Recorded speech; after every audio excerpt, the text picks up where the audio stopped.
Some love from Moksha, please. Yeah, I have the absolute privilege of working with young people as well, and I had an experience recently that kind of helped me relearn really about why we write poetry. I was running a class asking the young people to, speak from their hearts, and this one young girl had written something. I could see she'd written something. She really didn't want to perform it in front of people, and I was trying to sort of cajole her. Anyway, in the end, she waited until everybody had left, and then she did me this poem. And we both cried and cried and cried. It was about how her father had died, and her mother had moved another man into the house the following morning. And it was the most incredible thing, and it reminded me of honesty, and that is what poetry is about. And obviously you all know that I normally do really chirpy poems. Well, this is my least chirpy of all, and it's called Raw.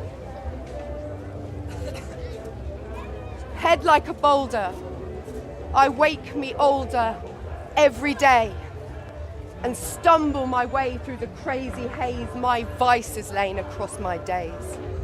Up I sit with the relationship death wish just below the third eye eyelid, because I can't open it or cope with this union on which so much is based. Seeing myself in relation to how I relate couldn't be any crazier. So I find myself on floor, carpet clawing, pulling away the tufts as if they were the loosely woven fragments of my life. Still worrying someone will take me over on the inside, so there's shoulders in my tension and my heart's on its ride, and that's when needless addictions grip, like pricks that dip but do not touch anything. Not like this. Not as I go into my abyss, knowing that I chose this. You see, most of you who think you know me will have only seen a sliver. One bit of that which makes the whole of me, a snippet. One scene in the entire piece that is my life. And it is real, that bit that you may see. A woman who can smile and occasionally be strong. But behind closed doors, believe me,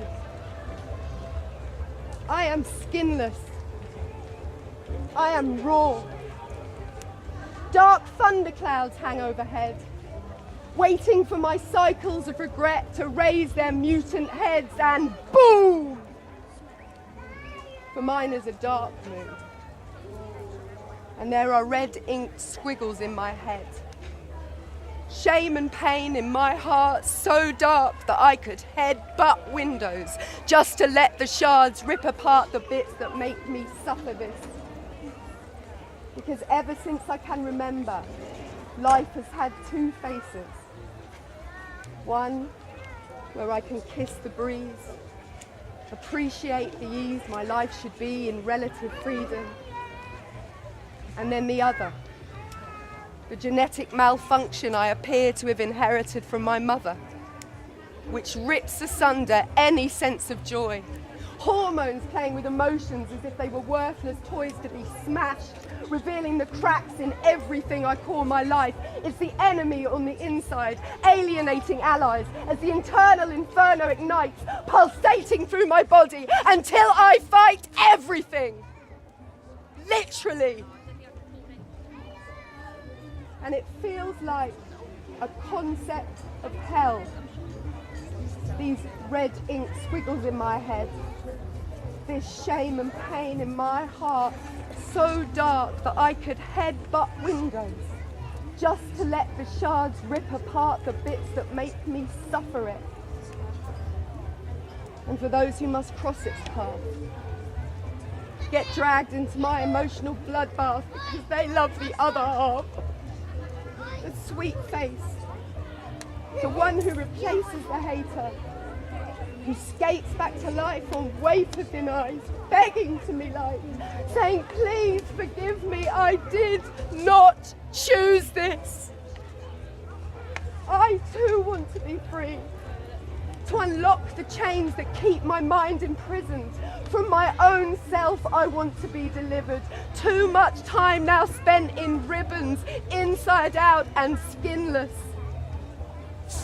And all because of a chemical imbalance in my brain that makes me scream out in confusion and rage.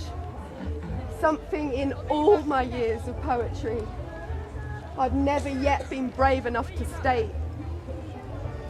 Until now. Because it's getting too late.